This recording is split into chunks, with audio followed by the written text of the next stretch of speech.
Okay, so howdy. Welcome back. This is trip number 4, y'all. We're making a lot of progress here. Again, I did a prelude episode. For those of you who want the full context and backstory, I highly encourage you to go listen to that. But if you want to get dropped right into the action, then just go ahead and listen to this. I'll give you a quick little backstory. For those of you who heard the prelude episode, please skip ahead to 2 minutes and 29 seconds. So in the last trip episode, we discussed my ayahuasca experiences, my first ones. It was absolutely terrifying. I had some crazy experiences, and then I had some beautiful experiences at the tail end of that. But ultimately, they didn't give me the full answers that I was looking for. Again, I was trying to find the root cause of my depression, get some very profound answers about me, my family history, all that kind of stuff. And I just didn't get it. Instead, I just got the pants scared off of me. And I saw a goddess that, tried to reach in my mouth, ultimately. So basically I ran out of ayahuasca before I got any deep answers. And I still had some mushrooms left.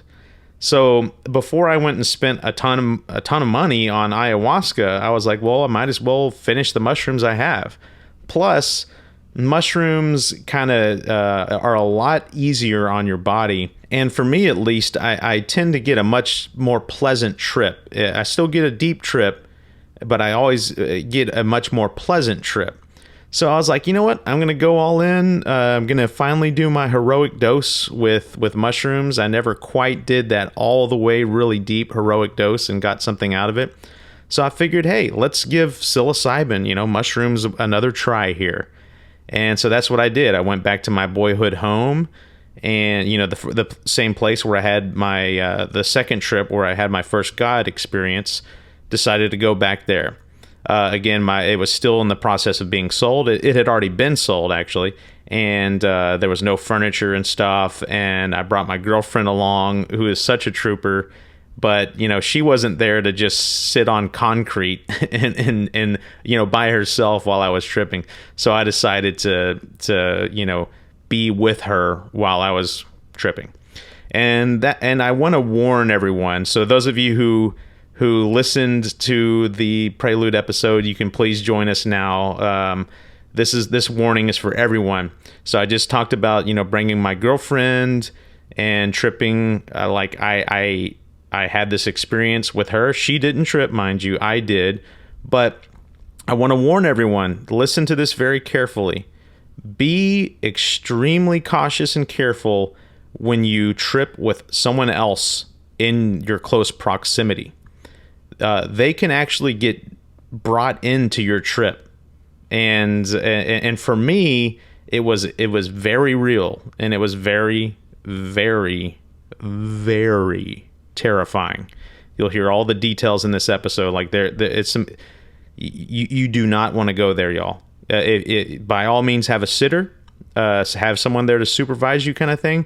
But make sure they're far away. They can get to you when stuff is happening and going down and going crazy.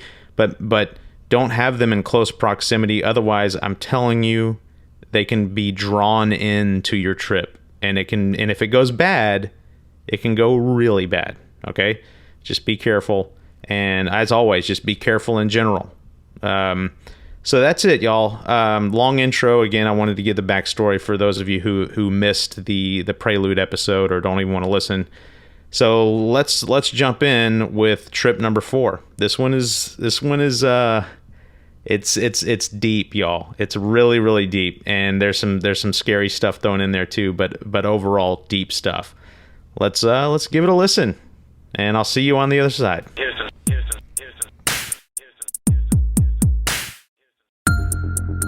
Welcome to my journey through the Pantheos. Trip 4. The Death. Roger. Steve. Got a good picture of fireflies. We're still looking at it. I was strolling on the moon one day. Roger roll, Discovery. I'm gonna go ahead and start. This room ambience is great for like kind of like letting the audience into your room. Like, you want to come into my bedroom? All right, in this part we're just kind of getting settled in, you know, having a little fun. We've been drinking a little beers and kind of that kind of thing, playing some guitar. Oh, it's in drop D. But not really. You know, just having some fun here. First thing we're gonna do is just do a little sound test, like you guys like talk. Okay. Just doing some sound checks here. Ooh, I'm getting a lot of feedback there. Being goofy. Do that again. That kind of thing. You get it. Okay. So here we are. But eventually we stumble our way into the actual content and what happened on the trip. But the thing is, you went back to mushrooms on this trip for that we're about to talk about because you weren't sure that ayahuasca was doing it for you or whatever else, right? Again, I'm going to skip through all the backstory and just go right for the jugular here. Me and my girlfriend, we went to my hometown, my family house, which is in the process of being sold at this point. We had 2 bags of mushrooms. Why did you go there to do it? Because I think that I wanted to be very comfortable and at peace. It's my boyhood home. It's kind of like being in the womb again. I couldn't think of a more peaceful place kind of thing. And so I was like, yeah, it makes sense in Manville, you know, to do it there. So we went to Manville, and I went ahead and I just did a full bag, which is about 5, a little bit over 5 grams of mushrooms, which is the heroic dose that they always say. My girlfriend, she turned on, she was airing up an air mattress, and she turned on the little thing for the air mattress, the air pump, and it was scary sounding, and I'm like, I am not going to be around something that sounds terrifying like that on 5 grams of mushrooms. So I walked into the main house to just separate myself from that sound, and the main house was completely dark. It is pitch black. When you're entering into the psychedelic world and you walk into an absolutely pitch black room, it is freaking terrifying. It was a little too scary, honestly. It's like being in a horror movie. So we had fader lights, and so I turned the faders up to like as almost as dim as they could get, and I sat down in the middle of the room and I waited to see if I could conjure up anything. And there was a little bit of fractal, kind of like paisley, almost kind of pattern stuff going on the ground. And you started to feel the beginnings of some kind of presence there.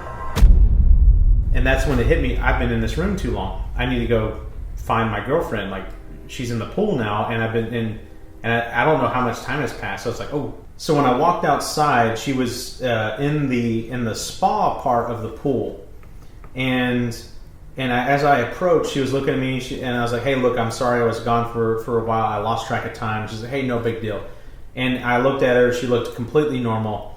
But then she, like, turned her head away and swam to the other side of the spa, and then turned around again and sat down on the little bench there. And when she turned around, it looked like she had been dead for about a couple days.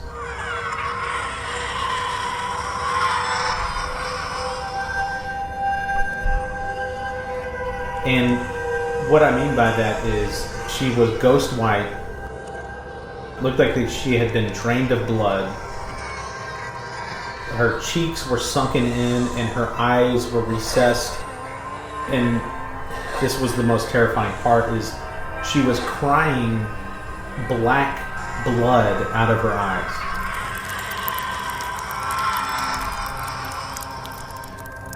And it, like, when I saw this, I was instantly, absolutely mortified. I was like, I wanted to be like, oh my, like terrifying. So when this happens, is your heart pounding? Like, do you have a physical reaction to this? Like, oh yeah, like panic response. Yep. And is she continuing to talk to you at this point, and she's talking to you with this look that you're perceiving? Yes. Okay. Absolutely. And so And so she's like, so she's actually swimming away and sits down and she looks at me and she's like, it's okay, baby, no big deal. When she turns around and says that, that's when I see dead girlfriend, sunken cheeks, hollow eyes, crying black blood that's streaming, not even just like little trickles. I mean, it's pouring down her face. It's straight out of a horror movie. Straight out of a horror movie. And I in that moment, I have a couple things running through my brain. I'm like, this is absolutely mortifyingly terrifying. Do I freak out right now? Or do I try to be strong and so as to not freak her out? And so in that split second moment, I was like, okay, this is obviously in my brain. She's not dead. I'm going to be strong and just like suck it up and try not to show fear. And so that's what I did. I was like, and I think I even looked at her in a startled way. And she's like, are you okay? And I was like, yeah, I'm okay. I was just like, I'm starting to see things now. She's like, okay. And so eventually, me talking with her, I just kind of like cordoned that part of my fear off in my brain. I was like, okay, that's not real. Don't even engage in that whole thought process. But the whole time you're talking to her, yep, she looks like that. Yes, and this black blood is continuing to just stream down her face. And so I just was like, okay, I'm not going to engage that thought pattern. And about 30 seconds into me deciding not to engage that thought pattern, eventually that kind of went away.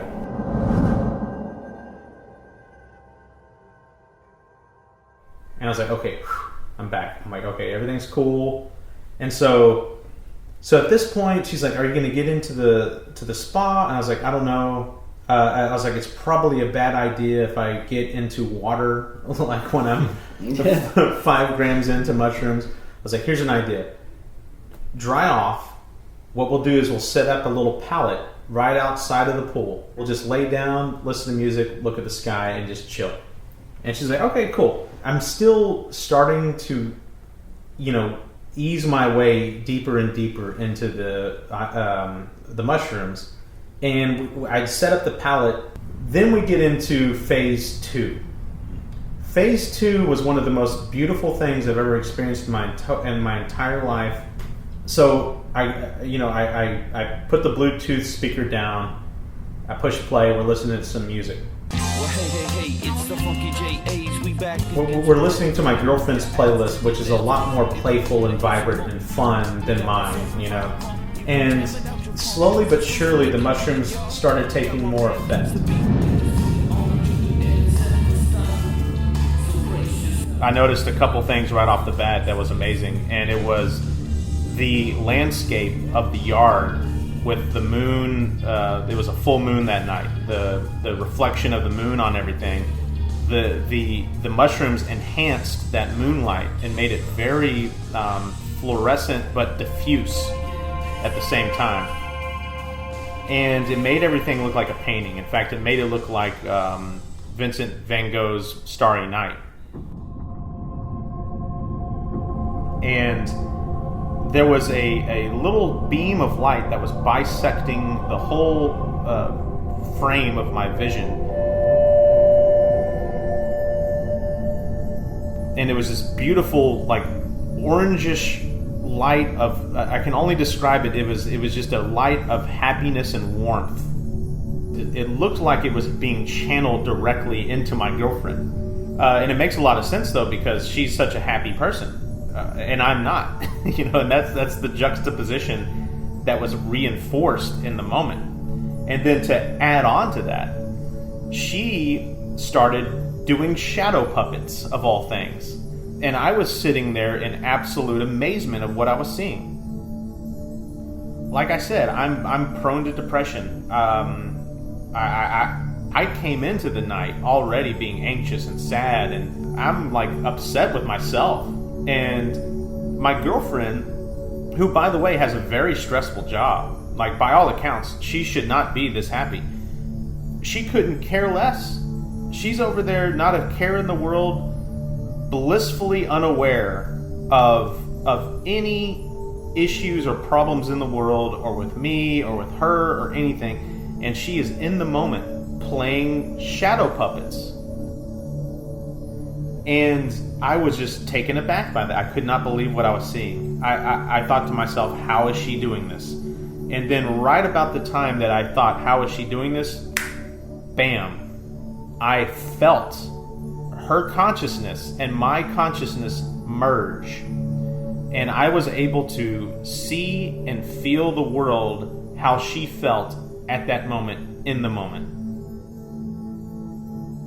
And it was a beautiful thing. It was, I thought to myself, oh my God, there are people on this planet that are happy. I couldn't believe what I felt. I had never felt something like that before in my entire life, of being that happy. And it was such a simple thing, these little shadow puppets. And I instantly just got up. I was kind of laying down at the time. I got up and just, leapt into that situation. I started doing shadow puppets with her, and it was such a beautiful thing. And I felt, it was as if I felt how I could be in the future once I'm done with this journey. I can be this happy. It is possible. So like I said, I'm as happy as probably I've ever been in my life. I'm basking in this beauty and this warmth. The landscape still has this very painting-like aspect to it. Me and my girlfriend start getting a little bit more amorous, I guess you would say. We, a little smooching going on kind of thing. It's a very romantic kind of situation. And then this incredibly cheesy Enrique Iglesias song came on.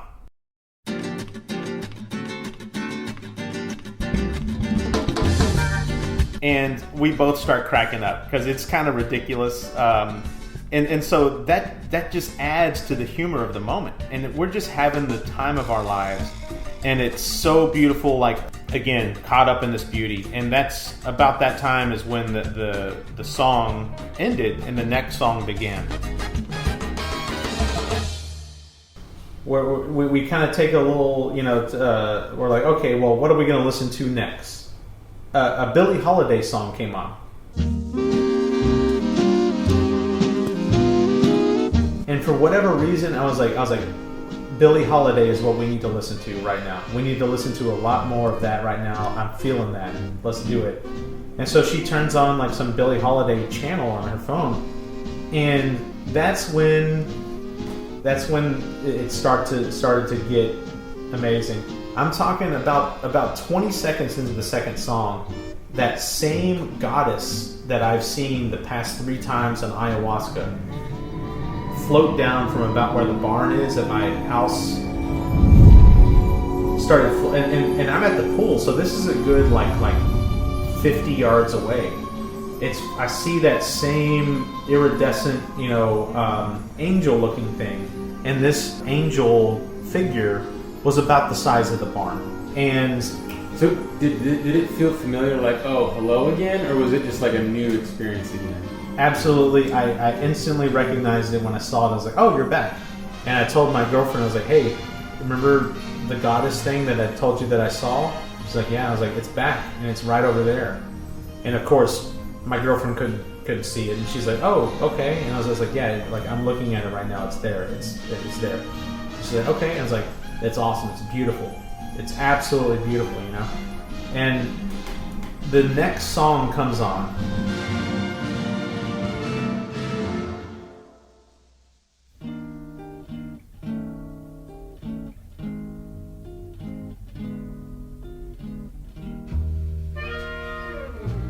Cuddle up a little closer.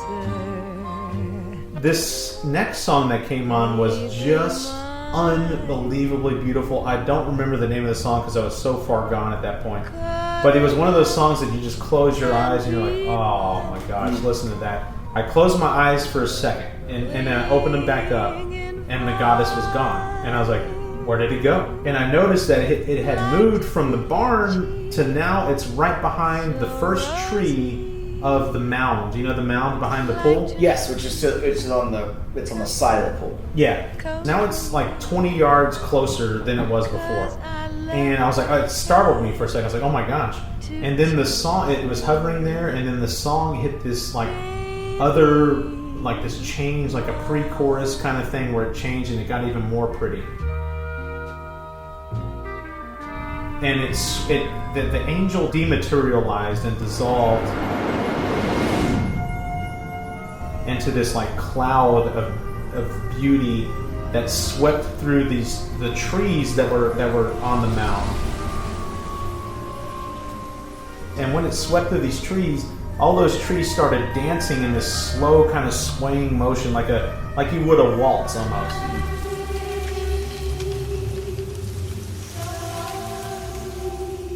The same cloud that made all those trees dance, it swept down through the mound, over top the pool, and then like came and got right in my face. It was so beautiful that I could not look at it. I had to turn my head down. And I was so overwhelmed by this beauty and this emotion accompanied with this beauty, I couldn't help but cry. And I'm crying not only because of the beauty, but just I feel this amazing contentment that I feel undeserving of. And it makes me weep. And my girlfriend is asking me at this point, hey, what's the matter? And I told her, nothing's the matter. Everything is perfect. And it's so beautiful. And that this is why I'm crying. And that's when I felt it enter me. And not only did it enter me, it entered my brain. And I could see the distinct moment when it did. My eyes were closed, vision black, and then I felt this wave, and it was a feeling, and it was also a visual. I felt a wave of warmth and love just wash over me, very warm. And coinciding with that, I saw this wave of beautiful peach and teal colored spicules, like little spikes.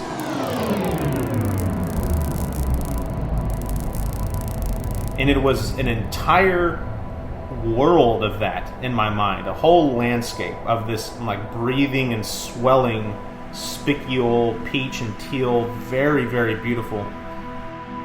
And right about that time, this unbelievably profound thought occurred to me.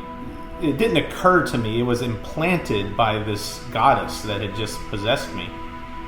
And the thought is this. So, my entire life, I have been, I guess, what you would call a weird person. I'm kind of polarizing. People either kind of like me or they don't. It's not everyone's cup of tea.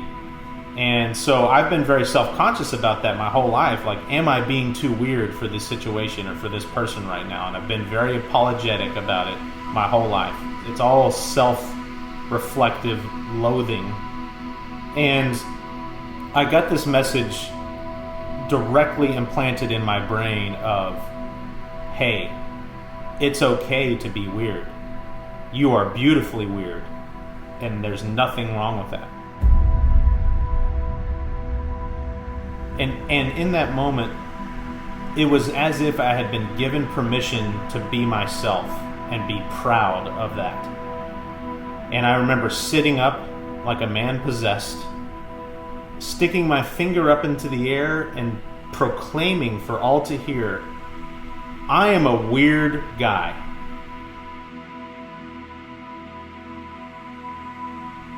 And that proclamation, that affirmation, was so incredibly freeing and empowering. It was finally okay and beautiful to be myself and not be ashamed. And opposite of that, be proud. You're you and you're beautiful and it's okay. And I was like, whew. Like you talk about years, like decades of worry and angst and social anxiety about oh, I'm saying these things and people don't want to hear about science, or they don't want to hear about my corny jokes, or they don't want to hear about blah blah blah. And I'm just like, I'm a weird guy. I fit into the people that are around me, I fit into their lives the way I'm supposed to. They have already put me into their little slot of how they want me and where they want me, and that slot that they've put me in, they wouldn't be around me if it didn't make them more complete too. So I'm a weird guy, but I fit into their lives in a certain way, and that's okay, and it's beautiful, and my friends and family love me for it, and I need to stop being ashamed and apologetic about it.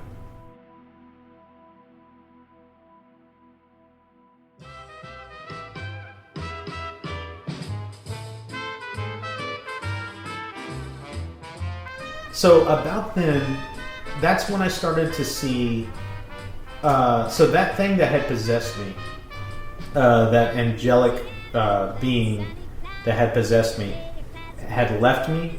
If I closed my eyes and didn't see that vision, I now saw that cloud that was separated from me, and it's now at this point maybe about 20 feet above me when I look up at the stars, and then it retreats further up. And now it's probably about like 200 feet above me, or 100 or something like that. And Billie Holiday is still playing in the background. Beautiful, beautiful music. I just remember laying back and looking at the stars and just being blown away. And right then is when I locked eyes again, quote unquote, with that angelic being. And it was floating up in the cosmos. And it basically told me, without words, it told me in thoughts. It was like, Andrew, you like the cosmos, right? Watch this. And my peripheral vision vanished.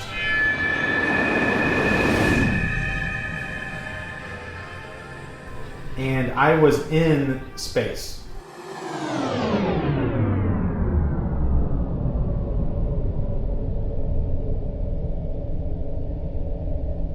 Like I couldn't see the house on either side of me. All I saw was stars and cosmic dust and stuff like that. And I saw these stars that were like in this nebula kind of thing in the middle of my field of view, and the fucking stars were alive, like, and they were communicating with each other.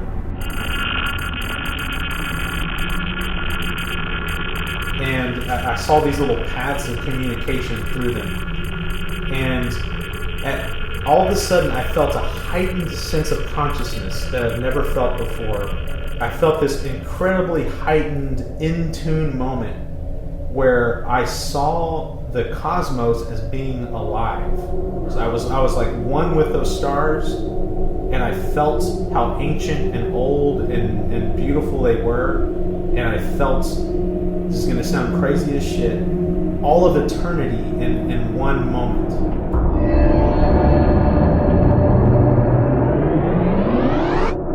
And right about then, it tried to pull me out into that. And I resisted. I pulled back a little bit. And I was able to control not launching out into the cosmos. And I'm still seeing that angelic being in the background, and I'll never forget this. Like when I pulled back, and I decided, I was like, hey, I just want to be a spectator. I don't want to go become one of those damn stars. Like I'm just gonna. It told me something that to this day haunts me.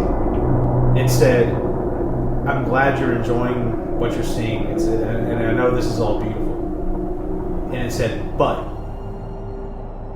And the second it said but, it was as if someone grabbed you by the nape of the neck,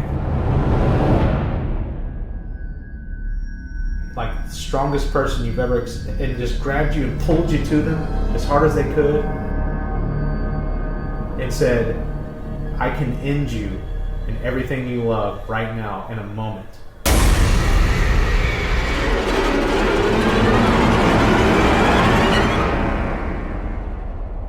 And I was just like, okay. And then it said, and again in thoughts, it said, but I'm not going to do that. And then it kind of like laid me back down. And that gesture to me, again, was kind of beautiful. Like there's a beauty behind that. Mm-hmm. Like if you wield this unbelievable power, the same power that can take you out of your body and launch you into the cosmos, you obviously can end me if you wanted to. And it told me, hey, I can. And it said, but I'm not going to. I looked at my girlfriend and I was like, that is so beautiful. Like it's an honorable, it's kind of like, what do you call it? Cincinnatus, the first dictator of Rome, where the barbarians were knocking on the door threatening to conquer Rome, and they gave one man absolute power, dictator, but then he turned it down and went back to his farm. Like, that's a beautiful thing. It's like, I can be the king of Rome. It's like George Washington. Yeah. Same thing. Same thing. But wanted to be king. He's like, no, that's not the way it's going. Yeah, exactly. And so I told her, I was like, that is so beautiful. Now, right about this moment, I lay back down and I see one of the most beautiful things I've ever seen in my entire life. And a very profound message is communicated to me. After it threatened me in a way, it had me scared.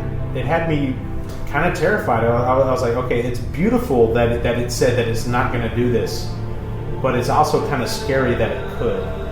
And I kept looking back up every now and then. I kept looking back out into the cosmos, and then the cosmos became something scary too. And I was like, this is an old, ancient, Lovecraftian force out there that is terrifying. It is so many orders of magnitude more powerful than I will ever conceive of being, that it's terrifying. But it was beautiful at the same time. It was beautifully terrifying. And I looked at my girlfriend and I kept saying, it's so beautiful, it hurts. It's the terror of looking God in the face, man. Like you can't conceive of that power. You're so puny in the face of it, and I had to turn away. So you're looking God. You couldn't look God in the face, basically, which is right out of the Bible. When that's a big time deal. No one can. When Moses couldn't look at the burning bush. And all that. It's like looking into the sun. It can't take it. And I started crying uncontrollably. I was sobbing. And again, I kept wanting to look at it, but I couldn't. And so the best I could do was I took the blanket off of my face and I looked down towards my feet. And at my feet there was like what looked like a sunset. It wasn't a sun, it was like a swirling vortex of orange light with stuff. The vortex is spinning off and it's huge, and the light's dissipating as it goes on, and then it turns into this blackness. And I'm enveloped in that blackness of space, getting bathed in this warm, beautiful light. And looking into that light, I was delivered a message. And it was all in one thought. It was not like a sentence or even a paragraph. Like what I'm about to tell you is about a paragraph. It was just one little split-second thought. It was basically, it was saying, hey, I know what you saw was terrifying. And it conveyed to me, it's like the answer and the way you can cope with that terror is through love. They said the answer is love, and love is through me. Like, I'm the reason that love exists, to face this terror of existence. And I had my arm around my girlfriend at the time, and it basically also said, it was like, what you have with you right now is the answer. That's the only way you can do it. You get love through me, and the ultimate expression of love is a child. And that I have been battling with do I or don't I have a child for 20 years. And I ultimately landed on I'm not going to have a child for these reasons. These are all the logical reasons that I'm not going to have a child. Logic. Fear. And what I can only say was God in the moment said, the answer to the fear of existence and the terror of existence is love, and love is through me, and the ultimate expression of love is a child. And look what you have next to you, and this is the answer. I instantly looked at my girlfriend and I grabbed the back of her head and made her look at me, and I said, listen to me right now. We are getting married and we are going to have a baby. And we both start like just bawling. Like it's one of the most beautiful moments of my life. Bawling uncontrollably. So my girlfriend and I were basking and reveling in this amazingly beautiful moment. And we're talking about marriage and kids, and we're crying. And right at the peak of this beauty, my girlfriend looks at me and she says, hey, I can't breathe. And I, in that moment, thought to myself, okay, it's okay. We've been crying. Our sinuses are all blocked up. It'll pass. But it got a little bit more urgent when she kept saying it. I can't breathe. I can't breathe. And I'm like, at this point, I hear some desperation in her voice, and I sit up and I look at her. I was like, hey, are you okay? Are you okay? Look at me. Are you okay? And she looks at me, and the look in her face is panic. And that's when it got really serious for me. I was like, whoa. I was like, hey, sit up. I was like, okay, look at me. And I grab her by the shoulders, and now we're looking face to face. I was like, are you okay? Can you breathe? She's shaking her head no. And I'm like, okay. I'm like, do this. Breathe with me. I was like, I'm going to take a deep breath with my mouth. I was like, we're going to breathe in through our mouths. Look at me in the eyes. Take a deep breath in. We're like, and she breathes in. And I breathe in. And I'm like, let it out. And she lets it out. And she, at this point, she's turned like this pale kind of gray, and she's clammy to the touch, and she looks like she's dying.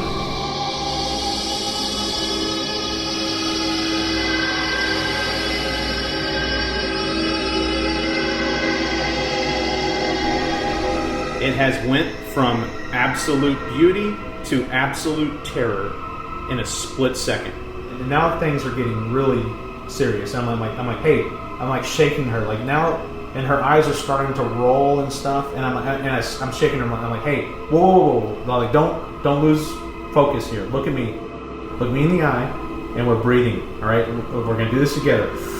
Breathe in, breathe out, and we're doing this for about probably a good 10 minutes. And it looks like she's lapsing in and out of consciousness.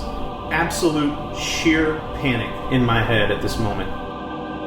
Oh my God, my girlfriend is going to die.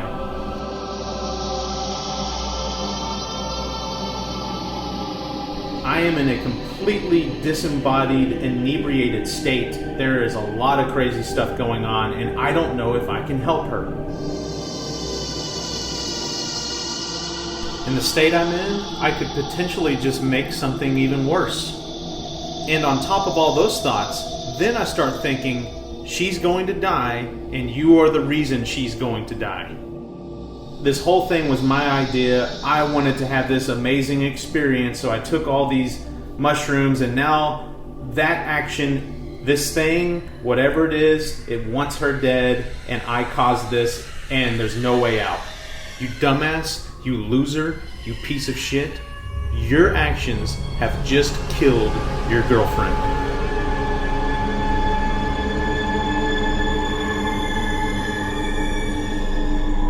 And I kept asking, what can I do to save her? And the thought entered my head, the only way to save her is to sacrifice yourself. You need to kill yourself right now to stop this and to save her.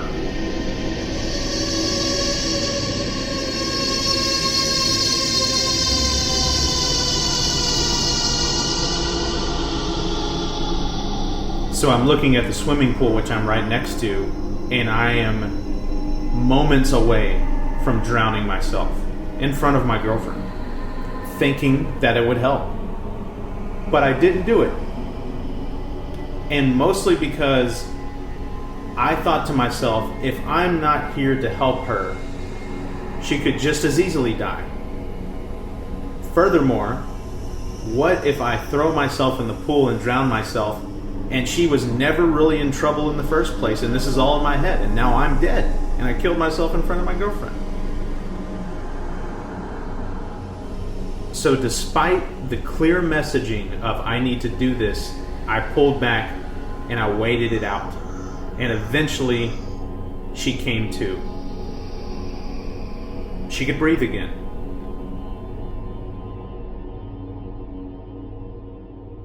Her color was returning. She wasn't cold to the touch. She wasn't dozing off. But I am still terrified.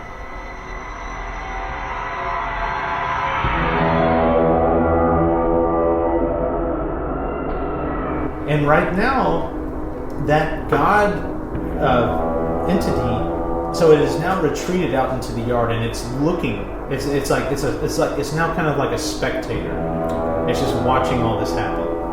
What do I do? Where do I go? This thing is out to get me, and it's going to have its way. I felt like if I got up from where I'm sitting right now, I am a dead man. All I know is right there, sitting where I was in the moment, right there, I was not being attacked, and that was a safe space. But the longer I sat there, the more ominous things became. And it became very clear that we had sat there for too long. It's best to retreat to the safety of the pool house. So I come into the pool house, and I'm getting these. I don't see the angel anymore, but I'm getting these very direct, pointed messages in my brain that's saying, "Kill yourself right now. You need to kill yourself. You need to end your life. Now's the time. Don't wait. You deserve this. You don't deserve to live anymore. And just do it." And I thought to myself, number one, I do want to do it because I've had these thoughts a lot of my life, and now it's like happening in this moment. It's like it's perfect. This is what my whole life has led up to. This is when I kill myself. But then a part of me was like, I'll be damned if I do this in front of my girlfriend. That's messed up. I'm not going to mess her up for life. And so I remember just coming into the pool house, laying my head onto the counter, and just writhing in agony, absolute agony. And when I say that you're getting these messages, you're getting rapid fire messages. It's like you can't turn it off. It's like kill yourself, kill yourself, kill yourself, kill yourself. It's like brrr, like nonstop for a solid hour and a half. Just you're getting the worst messages of you're trash. You're the biggest piece of shit on the planet. You deserve to die. Kill yourself, kill yourself, kill yourself. And I'm just sitting there writhing in agony. I look at my girlfriend. I'm like, when is it going to stop? I want this to stop right now. Please make it stop. And she basically, of course, when you're into a bad trip, the answer is you just have to ride it out. So I wrote it out. I got to a point where I was a little better. The kill yourself over and over and over and over messages stopped, kind of.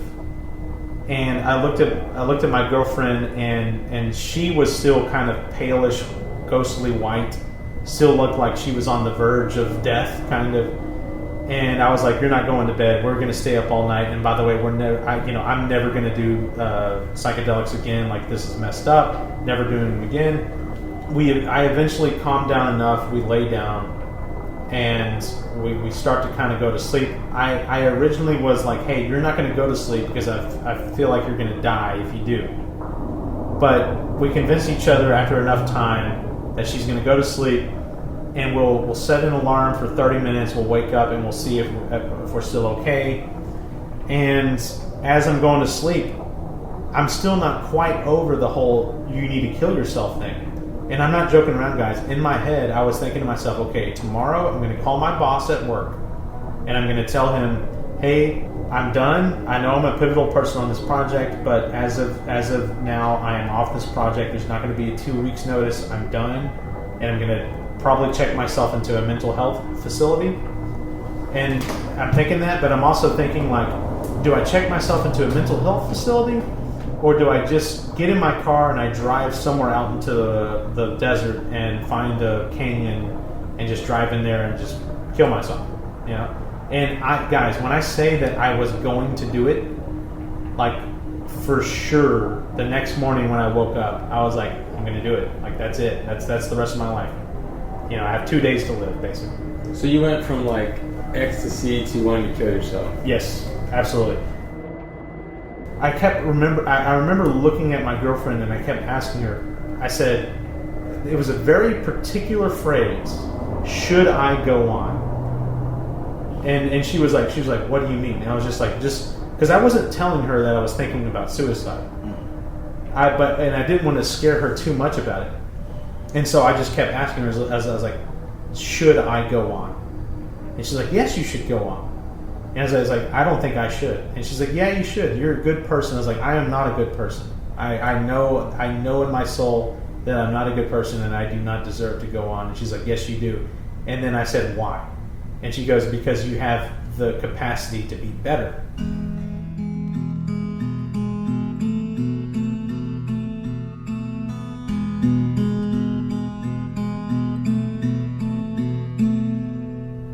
And I said, okay. And I asked her for reassurance a couple more times, and I went to bed with a little bit more of a peace of mind. And I was, again, still convinced that when I woke up, I was probably going to kill myself. I woke up the next day, and it was like I had been reborn. Absolutely no thoughts of I should kill myself. The absolute opposite of that. I was like, I have a second chance on life. As of this moment, when I wake up right now, life is anew, and I can redefine myself. I can flush out all the bad things, and I can welcome all the good things and make them flourish. And I'm a new person. There was absolutely zero shred of negativity that next day. It's almost like you experienced ego death. Yes, I think so. And so my opinion of what happened is that it was God still. All of these episodes have been God. And God needed me to go that far down, to hit rock bottom. It was never going to kill my girlfriend. It was never going to let me kill myself. It was in complete control the whole time. But it needed me to get that fear in me of like this is how serious the stakes are, and you can change and you can be better. And that was the wave that I rode for the rest of the day. It was a beautiful send-off. I remember I woke up and I was so happy I couldn't wait to tell everyone. It was like you're reborn.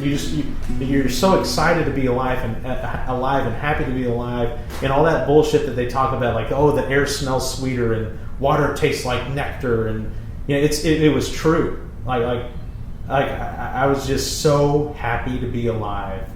Do you want me to freak you out now? Yeah. Okay. Now I'm ready for you to freak me out. Okay. So, well, here's the thing. So you can build up to something. This is a really good part to do it. So he said, like you just said, he woke up the next morning and he really wanted to tell everybody of his experiences or whatever. And I got a text from him. I'm actually in a hotel room. We decided to take my kids on a trip, and just a day trip, and we stayed overnight. Anyway, I had a very disturbing dream that night. And it was about you. and I had a dream that you killed yourself that night. Wow. And the whole dream was me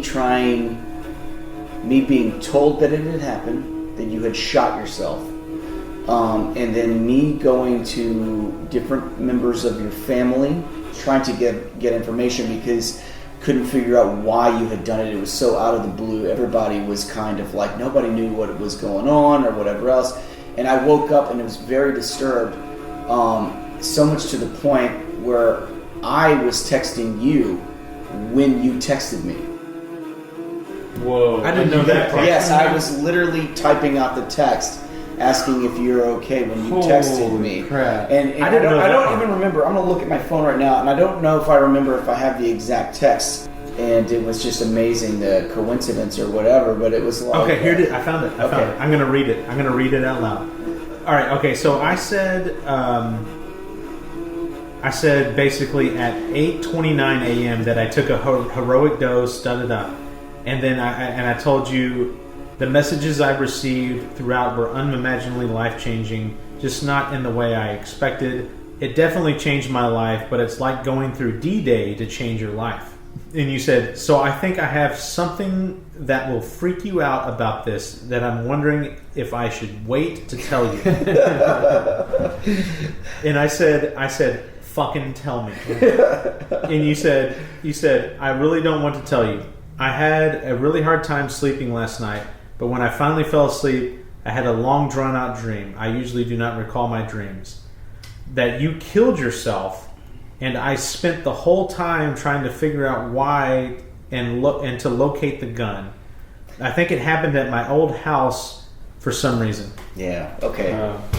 And I said, wow. And you said, yes, I'm serious. And I said, that I killed myself, in all caps, not you, but myself. And you said, no, you killed yourself. And I said, holy fuck, man.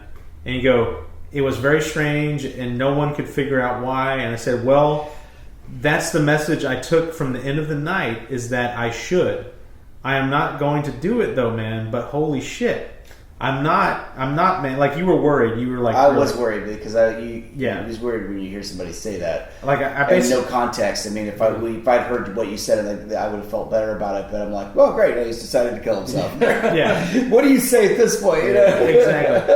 Exactly. But you were like, man, like I told you like what I heard or what I felt from these experiences, and you're like, don't listen to what these things are telling you. Don't kill yourself. And I said, I'm not, man. Trust me. But holy shit, that makes it even more real. Wow, dude, these are powerful forces that I mean, holy shit. Yeah. Like, guys. That's interesting, man. Yeah. I'm amazed I can recall so much of that conversation. I know, But it was yeah. like, Yeah. but like, I literally, you're telling me this, and like the hair is standing up on my arms as I'm thinking about it. But Yeah. like, you know, reading from my phone, y'all, no joke. And by the way, I'm going to say this one more time to people that are listening. Like, this is no fucking bullshit. This is no joke. Like if my girlfriend was not there, I would have killed myself. And my friend's dream would have came true, and I would be dead, and there's nothing good about that. There's no catharsis. I think the thing that's interesting is that, you know, I'm the proof guy. I'm like, well, hey, ask him this, ask him something that, you know, only I'll know, that you won't know, that, you know, whatever else, everything. But it's like, and we've constantly throughout this have found things that you have said that would have either like biblical or mythological references that are throughout history that we can relate to and be like, man, that's like really very similar. But the fact that that was almost proof to me, you know, that I had an experience. I didn't even know you were doing anything. Yeah, exactly. I did not tell you. Yeah. It's not like I was preloaded with the fact that you were even going to do this that night. I had no idea. Yeah. And I was on a trip with my kids somewhere else, and all of a sudden I have this experience. I'm really shaken up about it, and then all of a sudden you just start texting me about So it. that's weird that, you know, you have dreams sometimes, it's like, oh, Andy killed himself, but it's like, Yeah. it affected you enough that like you felt like You had to reach out. I did, yeah. So there you have it. There's the interview. Again, I need to find a cool and compelling way to kind of bring these interviews to a close. They kind of stop abruptly. But we're not done. There's some other things that I didn't actually bring to the interview that guys, I've had so many of these trips so far, I forget to mention some things. So we're not done. I got some more stuff to explain here. So one of the things that is consistent happens really in every trip, no matter what you do. But you have to kind of go deep enough in, like I've been doing, obviously, to experience this. And it's called neurogenesis. Essentially what it is your brain breaking apart weak neural pathways, reinforcing already strong neural pathways, and then forming new neural pathways. Your brain is constantly sending out electrical signals through all the neurons and stuff like that. And when you're awake and conscious, everything's firing randomly. They say that that's what gives rise to consciousness, is that all these different parts of your brain are firing in different ways, and somehow the emergence of that gives you a kind of a awake, conscious feel. When you go to sleep, particularly when you lose consciousness, by the way, the same thing happens with anesthesia when you lose consciousness. Your brain forms these waves that all those electrical signals start to coincide, and they form these waves that wash over your brain. And these waves are very strong and powerful, and they break apart these neural pathways that are weak. And then they reinforce the stronger ones. If there's something you've been learning recently and you've formed these strong neural pathways, it'll strengthen those and make them stronger. And that's why usually when you go to sleep and you've been practicing something, a lot of times you'll wake up and you're better at the thing you've been practicing, having done nothing. You just went to sleep. That's kind of what neurogenesis is. And on psychedelics in particular, what it does is that it forms new neural pathways and strengthens those. And it's very powerful. So these unbelievable life lessons that you learn during psychedelics, they get their own new neural pathways, and they get bolstered and strengthened. And it lasts, they say, about 2 weeks. I think someone said 3, but I've noticed for me is that it lasts about 2 weeks after an intense trip. And it's a daily, like, waking light of day. Obviously when you go to sleep, it gets strengthened even more in that process I just mentioned. But it's a waking light of day, usually, experience. And you get these strong epiphanies that just happen to you. They just out of the blue. You'll just boom, you'll get hit with something that you never thought of before, that you're like, wow. And one of those things was, after that amazing trip, I was sitting there just watching TV one day, and all of a sudden, out of the blue, just boom, this thought just appeared in my head. And, as I mentioned in the podcast, I was kind of hopelessly going down the hedonistic treadmill, as I mentioned, where you're doing the stuff that gives you temporary pleasure in the moment. Overall, you kind of feel bad about what you did, but you keep doing it, and it's this endless cycle. It's always chasing this pleasure, right?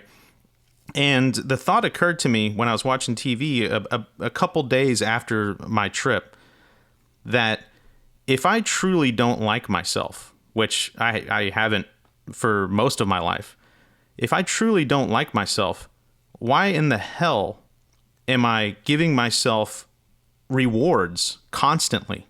It's completely paradoxical. If you don't like yourself, why are you doing this hedonistic stuff that it just hits your limbic system? It's the pleasure rewards part of the brain. It's dopamine. It's all these neurotransmitters that make you feel good, give you like a high, essentially.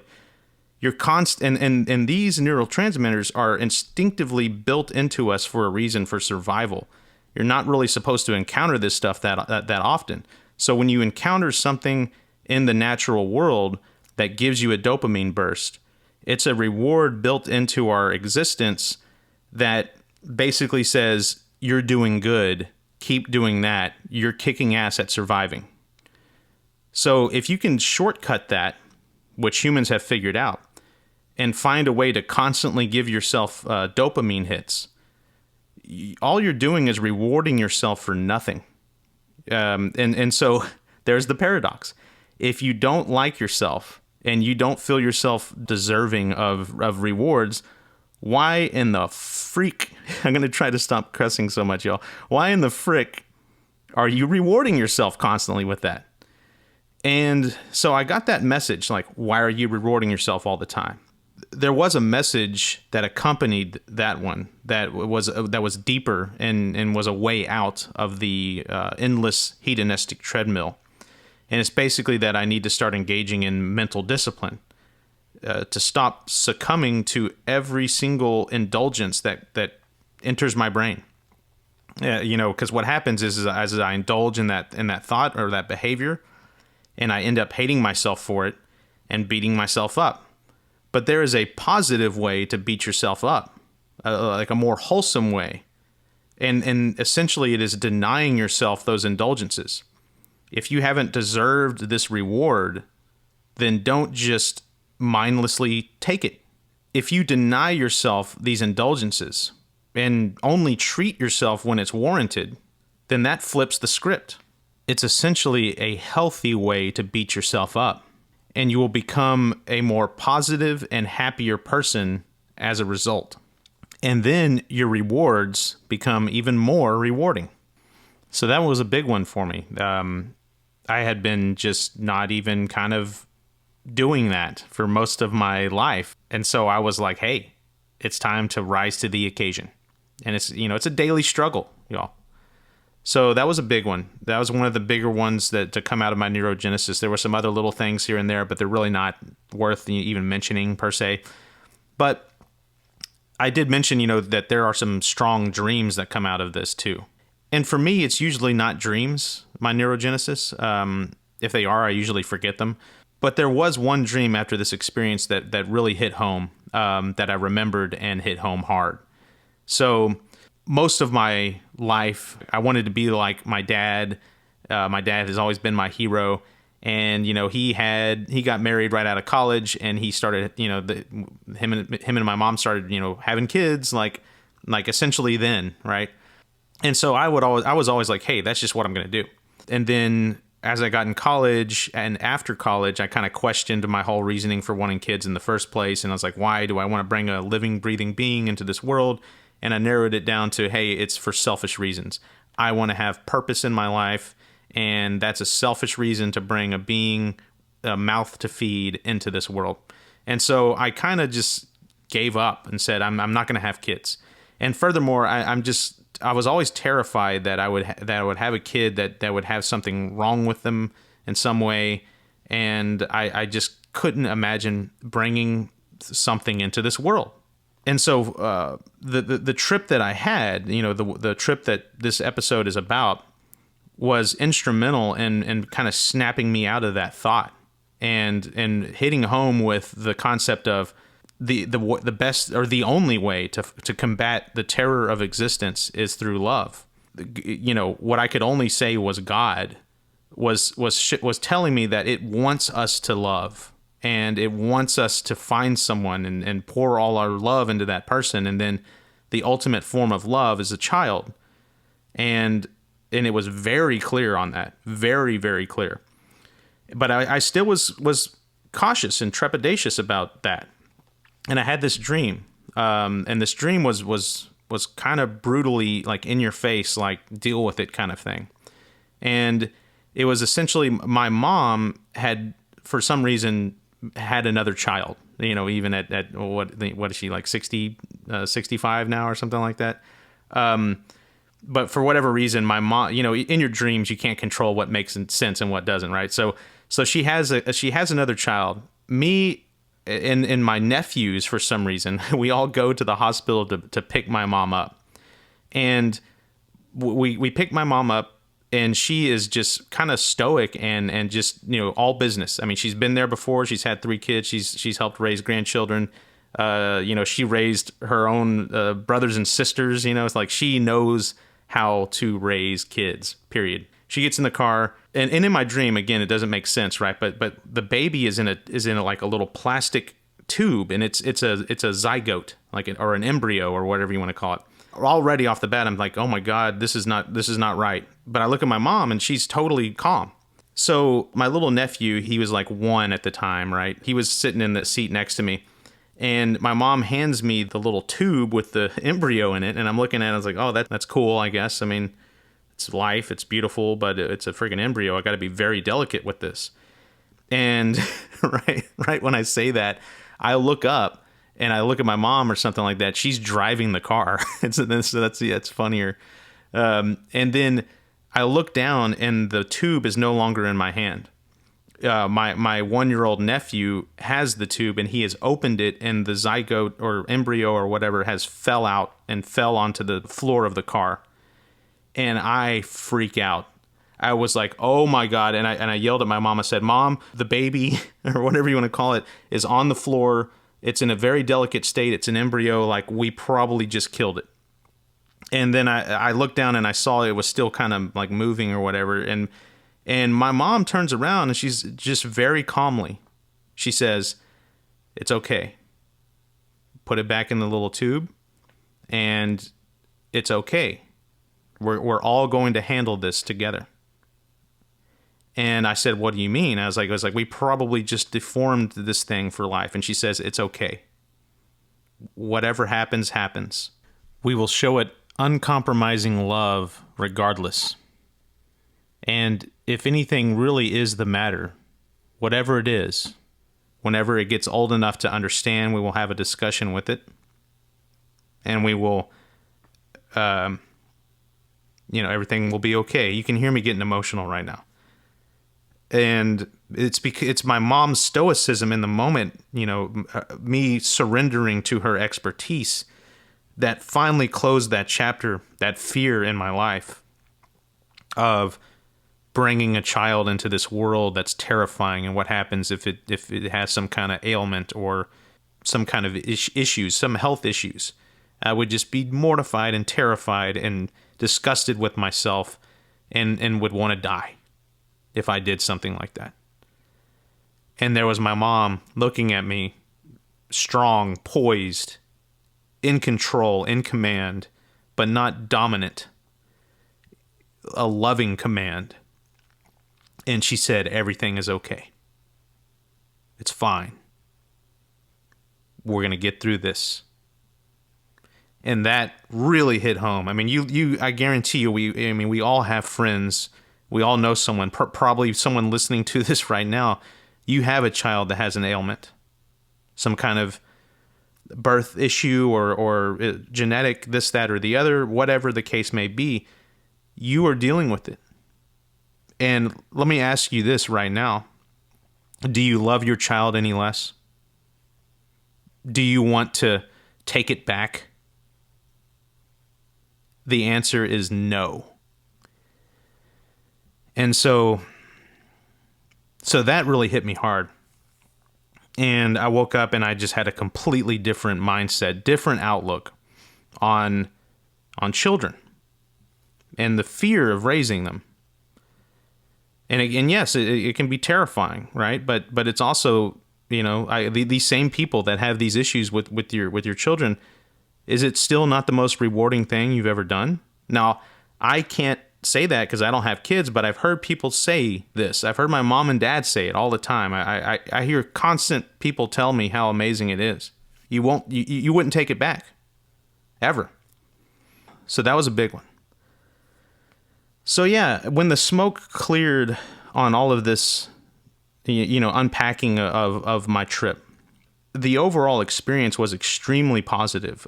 Not only positive, one of the most moving things, probably the most moving thing I've ever experienced.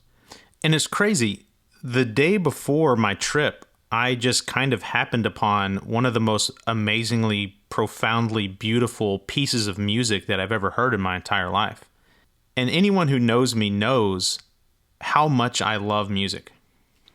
So I discovered this song actually listening to another podcast. I think it was Radiolab, actually. And it was very beautiful and captivating. And I pulled out my phone to Shazam it and was lucky enough to find a match on it. And it really blew me away, the emotionality in the song.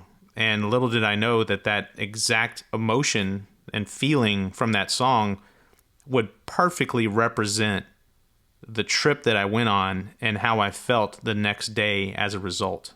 I came into that trip essentially a wounded animal. And during that trip, I felt the warmth and beauty of release, of letting go. And that's exactly what you'll hear in this song. I'm going to play the song as a lead out for this episode. And it's funny because it's a bassoon concerto. And, by the way, I find the bassoon to be one of the most annoying instruments imaginable. It's very squawky and just, right? But they found a way to play it that is very uniquely imperfect, beautifully imperfect. It sounds to me like a wounded animal that has been fighting and biting and clawing its entire life, and it can barely walk. And the song, to me, is basically like telling this wounded animal, hey, you can lay down now and let go, give in, and be at peace. To me, it's a death, but it's a welcoming, an embrace into this beautiful, loving, forgiving force and presence that I've encountered on these trips that I've had. And I can tell you it is so incredibly beautiful and just knock you over with love and forgiveness and acceptance and warmth. It can only be described as heaven. And I've seen it multiple times. I've felt it multiple times on this trip. So to me, this song represents that. It's a wounded animal, battle-scarred and dying and terrified. And then there's this presence telling it, you can hear me choking up. There's this presence telling it it's okay.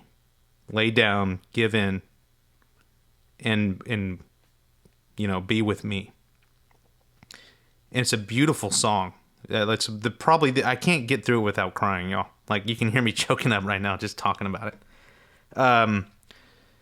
So yeah, I hope that you hearing it can pick up on a little bit of that. Yeah. That's all I can say about it. Let's listen to the damn song.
So there it is, part 4 in the books.